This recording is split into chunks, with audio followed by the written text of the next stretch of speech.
Hello friends, welcome back to my channel.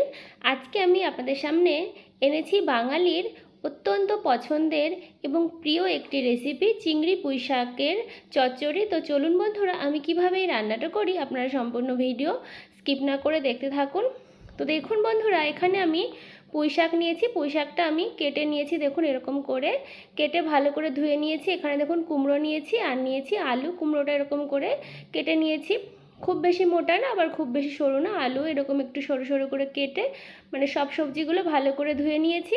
আর চিংড়ি পুঁই শাক যেহেতু, সেই জন্য এখানে দেখুন আমি চিংড়ি মাছ নিয়েছি আর চিংড়ি মাছের খোসা ছাড়িয়ে ভেতরে যে খাদ্য নালীটা সেটা ফেলে দিয়েছি, ফেলে ভালো করে পরিষ্কার করে ধুয়ে নিয়েছি। এবারে নুন হলুদ দিয়ে মাছগুলো ভালো করে মেখে নেব। তো বন্ধুরা, চিংড়ি মাছগুলো আমার ভালো করে মাখা হয়ে গেছে। এবারে চলুন চিংড়ি মাছগুলো ভেজে নেওয়া যাক। কড়াইতে সর্ষের তেল দিয়েছি, তেলটা গরম করে নিয়েছি। এবার নুন হলুদ দিয়ে মেখে রাখা চিংড়ি মাছগুলো ভেজে নেব। আর বন্ধুরা, চিংড়ি মাছ কিন্তু বেশি ভাজবো না, চিংড়ি মাছ বেশি ভাজলে শক্ত হয়ে যায়। তো দেখুন এরকম কিছুক্ষণ মানে 1 মিনিট মতো আমি ভেজে নেব, তাই যথেষ্ট। মাছটা ভাজা হয়ে গেছে, তুলে নিয়েছি। কড়াইতে আমি একটু সর্ষের তেল দিয়েছি, ফোড়ন দিলাম গোটা জিরে, একটা শুকনো লঙ্কা ফাটিয়ে।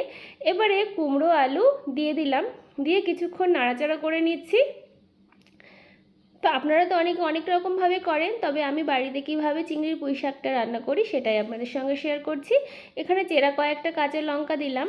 কাঁচা লঙ্কা ঝালে কিন্তু রান্নাটা হবে, আর খুবই কম তেল মশলায় স্বাস্থ্যকর একটি রান্না আমি আপনাদের করে দেখাচ্ছি। কিছুক্ষণ ভেজে নেওয়ার পরে স্বাদ মতো নুন আর পরিমাণ মতো হলুদ গুঁড়ো দিয়ে দিলাম, দিয়ে আরও কিছু সময় ভেজে নেব।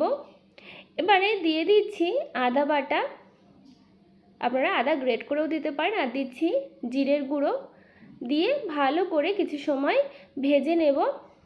তো কিছু সময় ধরে ভালো করে আমি ভেজে নিয়েছি। এবারে কেটে ধুয়ে রাখা পুঁই শাকগুলো দিয়ে দিচ্ছি। পুঁই শাক দিয়ে ভালো করে মিশিয়ে নিচ্ছি। তো বন্ধুরা, আমার এই চিংড়ি পুঁই শাকের চচ্চড়ি রেসিপি যদি ভালো লাগে তাহলে অবশ্যই লাইক, শেয়ার, কমেন্ট, সাবস্ক্রাইব করে আমার এই ছোট্ট চ্যানেলের পাশে থাকবেন, আর পাশের বেল আইকনটা অবশ্যই প্রেস করবেন। তো কিছুক্ষণ নাড়াচাড়া করার পরে ঢাকা দিয়ে রেখেছিলাম। তো সবজিগুলো দেখুন ভালো মতো নরম হয়ে গেছে। ঢাকনাটা তুলে নিয়ে একটু নাড়াচাড়া করে দেখাচ্ছি আপনাদের।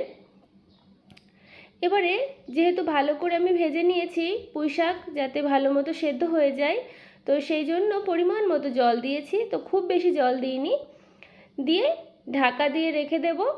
তো ঢাকা দিয়ে রেখেছিলাম কিছুক্ষণ, ঢাকনাটা তুলে নিয়ে একটু নাড়াচাড়া করে দিচ্ছি। রান্নাটা কিন্তু বন্ধুরা ঢাকা দিয়েই করব, লো ফ্লেমে, তাহলে পুঁই শাকগুলো ভালো মতো সেদ্ধ হয়ে যাবে। এবারে ভেজে রাখা চিংড়ি মাছগুলো দিয়ে দিচ্ছি। চিংড়ি মাছ দিয়ে ভালো করে মিশিয়ে নিচ্ছি। তো আপনারা বন্ধুরা বাড়িতে অবশ্যই ট্রাই করবেন। গরম গরম ভাতে এরকম চিংড়ি পুঁই শাকের চচ্চড়ি থাকলে আর কিচ্ছু লাগবে না। তো বেশ কিছু সময় ঢাকা দিয়ে আমি রান্নাটা করে নিয়েছি। তো আমার চিংড়ি পুঁই শাকের চচ্চড়ি কিন্তু অলমোস্ট হয়ে গেছে। এবারে চিনি দিয়ে দিলাম। চিনি আগে দিইনি, কারণ চিনি আগে দিলে ডাঁটাগুলো সেদ্ধ হবে না। তো ডাঁটা সেদ্ধ করে নেওয়ার পরেই আমি চিনিটা দিচ্ছি। আর চিনি কিন্তু অবশ্যই দেবেন, যেহেতু চিংড়ি মাছে একটু চিনি দিলে কিন্তু টেস্টটা ভালো হয়। তো দেখুন আমার রান্নাটা হয়ে গেছে। আপনাদের কেমন লাগলো কমেন্ট বক্সে জানাতে ভুলবেন না। এবার একটা পাত্রে নামিয়ে নিচ্ছি।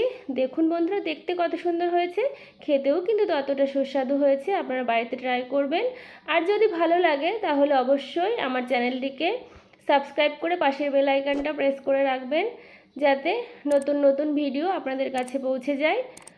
তো গরম গরম ভাতে পরিবেশনের জন্য তৈরি আমার চিংড়ি পুঁই শাকের চচ্চড়ি।